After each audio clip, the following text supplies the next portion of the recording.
Il est 7 heures sur AG 3, l'heure de retrouver Brahim Azouz pour le journal. Vous écoutez Alger 3, le journal. Brahim, bonjour. Bonjour Hadjal, bonjour à tous. Dans l'actualité ce mardi, le président de la République a présidé hier une réunion de travail consacrée à la réactivation du service du guichet unique. En visite de travail et d'inspection en deuxième région militaire à Oran, le général d'armée Saïd Chengueliha a mis en avant dans une allocution les missions de l'ANP, celle de la défense de l'unité nationale et la préservation des richesses de l'Algérie. La stabilité et la sécurité régionale, une priorité pour l'Algérie profondément attachée à la souveraineté des États de son voisinage, déclaration du ministre des Affaires étrangères lors d'une cérémonie à l'occasion de la célébration de la Journée mondiale de l'Afrique. 800 exposants participent au Salon international de l'agriculture. L'Italie est l'invité d'honneur de cette 23e édition. Nous parlerons du projet de loi sur l'abaissement de 3 ans de l'âge de départ à la retraite dans le secteur de l'éducation. Le texte est présenté hier à la PN par le ministre du secteur. Et d'intenses bombardements de l'armée sioniste ont fait au moins 80 martyrs à Gaza. Hamas dément les allégations sionistes et dit avoir accepté une trêve de 60 jours. Du football avec la suite de la 27e journée du championnat de Ligue 1. 3 matchs au programme ce mardi. Hier, l'USM Alger a été accroché à domicile, un but partout par l'Olympique Arbou et défaite de l'US Biskra à domicile, 2-0 devant le MCO.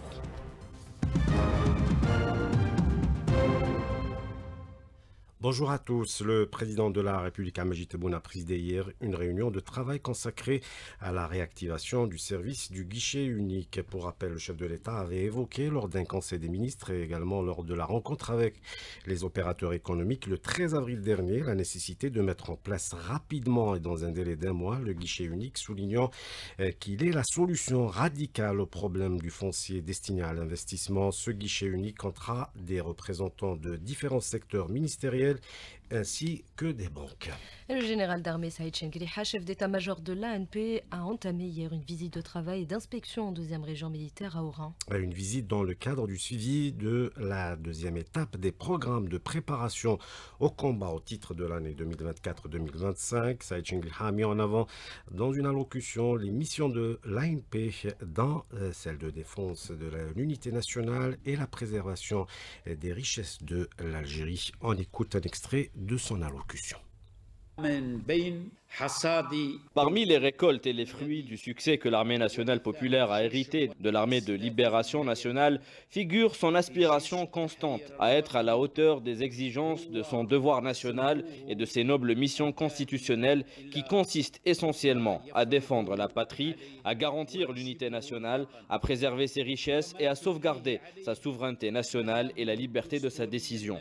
Elle s'appuie pour cela sur la disponibilité de son système de défense entre d'une part l'acquisition de compétences de combat, l'expérience opérationnelle et un haut niveau de professionnalisme et d'autre part l'imprégnation des cœurs et des esprits par les valeurs d'appartenance à la nation, la fidélité au serment des Chouhada et le respect du devoir de sacrifice pour hisser haut l'étendard éternel de l'Algérie et défendre son ordre républicain. Et l'Algérie poursuivra sa marche vers le progrès économique, a affirmé également le général d'armée Saïd Chengueliha. Nous sommes profondément convaincus que tant que l'Algérie restera fidèle au serment des Chouhada et tant que les patriotes sincères, sous la conduite de Monsieur le Président de la République, chef suprême des forces armées, ministre de la Défense nationale, poursuivront avec fermeté et détermination leur marche résolue sur la voie de la renaissance nationale globale, l'Algérie continuera à progresser économiquement et à s'élever stratégiquement, tandis que ses ennemis, à l'image de leurs prédécesseurs à travers l'histoire, traîneront les lambeaux de leurs échecs, goûteront à l'amertume de la défaite et subiront le revers de leur vil complot.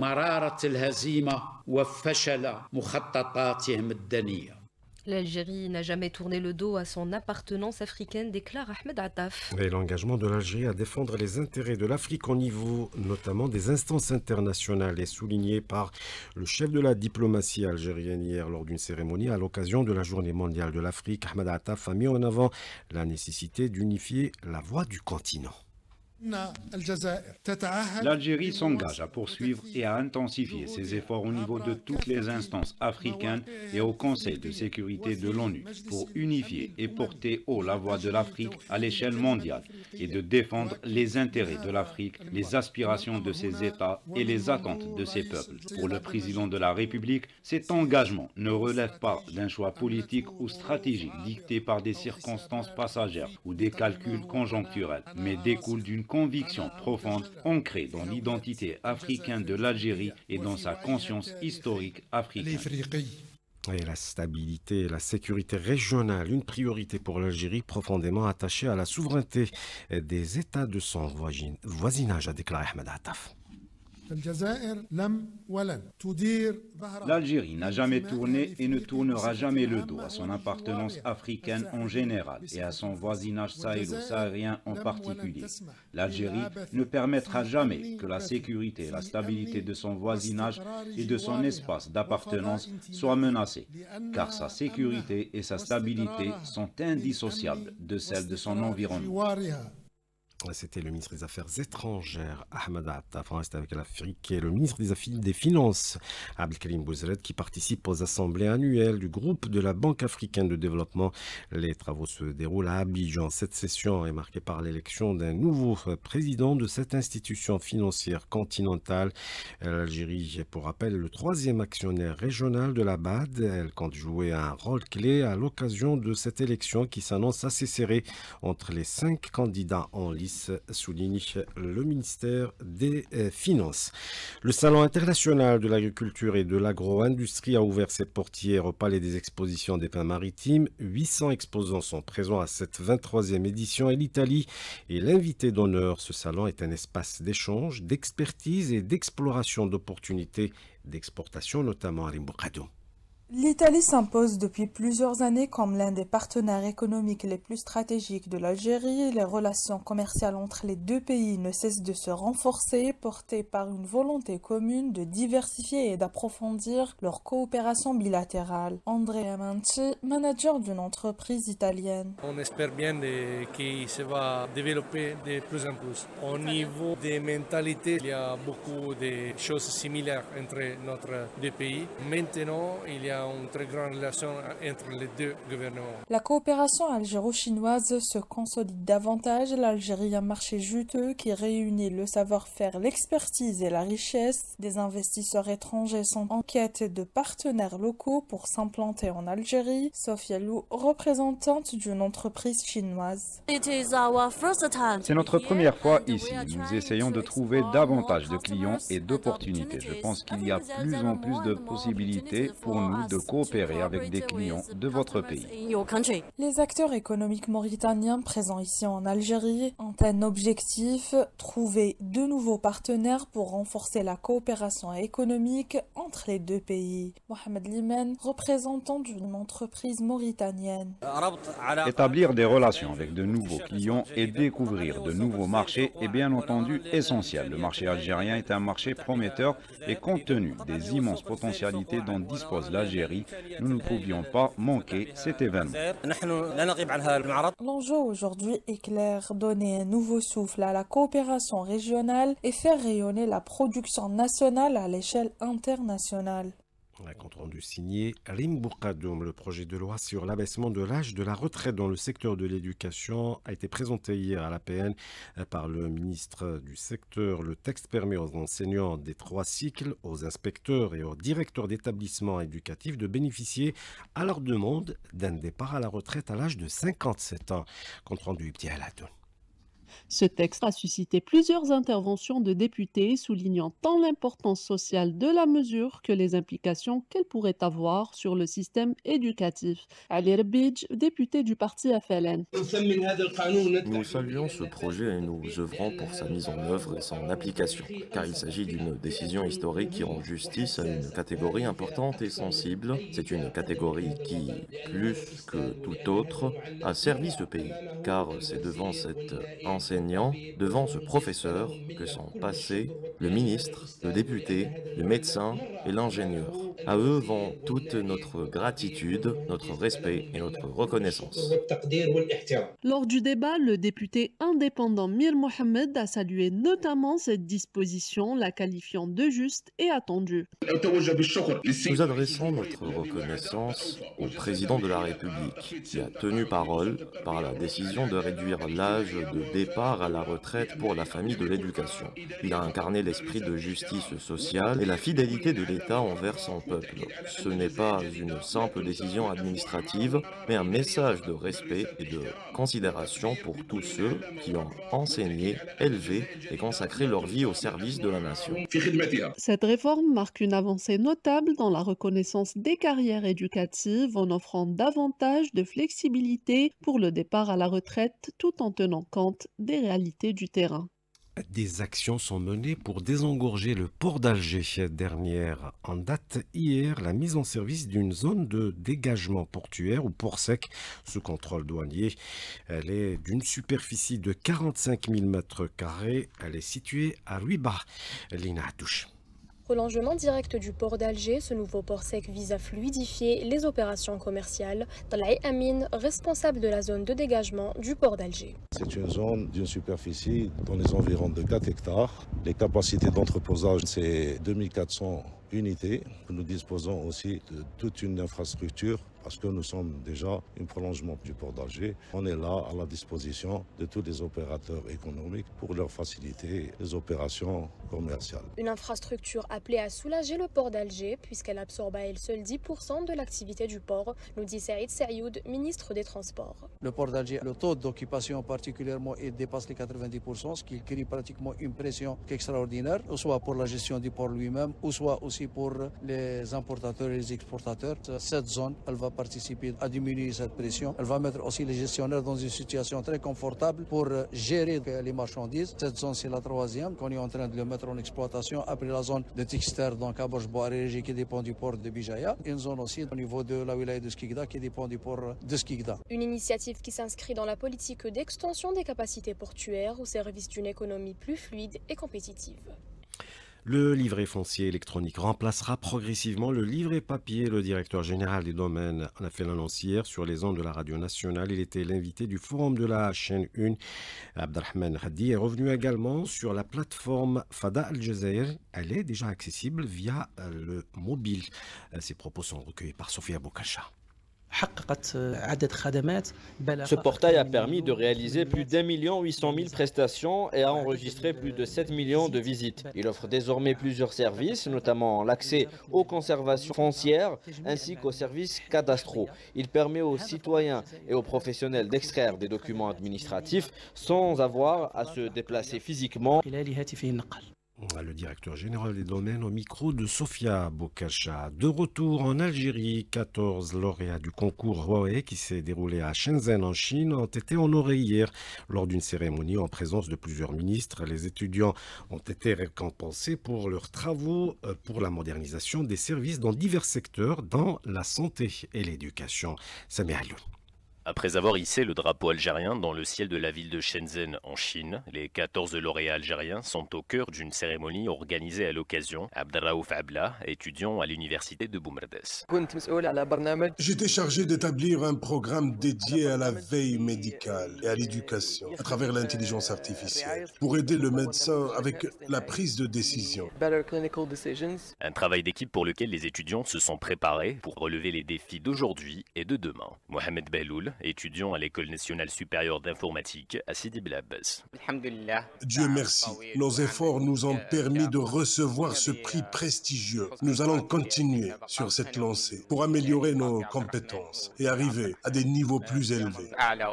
Des lauréats qui pourront à l'avenir participer à la modernisation du pays, soit à atteindre les objectifs tracés à l'horizon 2029. Kamel Badari, ministre de l'Enseignement supérieur et de la Recherche scientifique.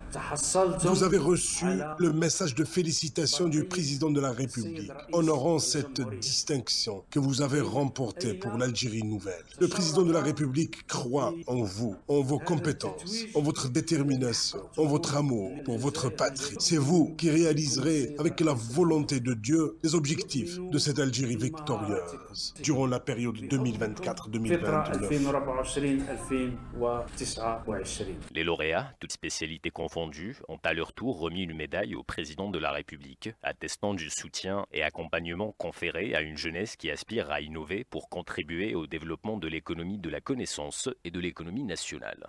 La situation à Raza et cette déclaration d'une chirurgienne britannique en mission dans un hôpital de l'enclave, elle a déclaré n'avoir jamais vu autant de blessés par explosion alors que les forces sionistes continuent de mener un génocide contre le peuple palestinien. Hier encore, d'intenses bombardements ont fait au moins 80 martyrs, la plupart enregistrés dans une école de réfugiés.